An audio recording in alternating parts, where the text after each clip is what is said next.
Msali nipulizia unga kidogo kidogo, nimekuwa confused. Kwa wale bado waradi, kwa wale bado are slow, hii sasa ndio inaitwa the devil's breath, ama scientist mtaita scopolamine. Sasa hii drug inakuwa drug mbaya sana. Inafanyanga vitu tatu. Inafanya ukue na rapid compliance, yani hata kama utaki unaambiwa tu vitu na unakubali. Ya pili, inafanya ukue na free will robbery. Unajua uwezi bana kupigwa ngeta nini, hizo zinakuwa dangerous juu inaweza backfire, but hii ni free will. Unaibiwa na wewe ndio unataka uibiwe, unaambiwa fanya hii na unafanya. Alafu pia inafanya ukue na rapid memory loss. Sasa immediately ushaibiwa au kuna memory ya kitu ilikuwa imefanyika. Sasa huyu jamaa amenipulizia hii dawa. Of course nilikuwa medical student, nilishikanisha hivyo nikasema hapa hivi ni kila kitu yangu imeenda.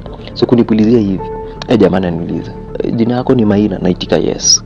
Umetoka kuchukua parcel? Naitika yes. Uko na simu? Naitika yes. Uko na laptop? Nasema no. Wapi simu? Iko kwa mfuko.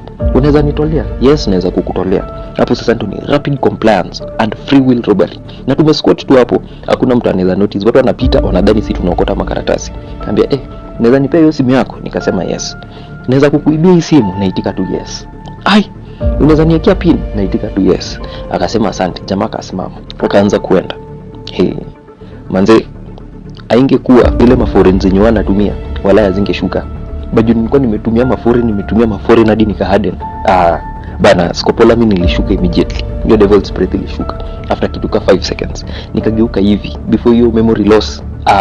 Nikaona huyo jamaa, nikaanza kumfuata. Sasa mimi hapo na base na shout, mwizi. Hakuna mtu anajali hapo CBD. Ikabidi ni scream kadem bana ndo nisaidiwe. Bana nitoa scream moja safi hadi makondakta wakaangalia. Huyo jamaa akapanic, akaanza kukimbia.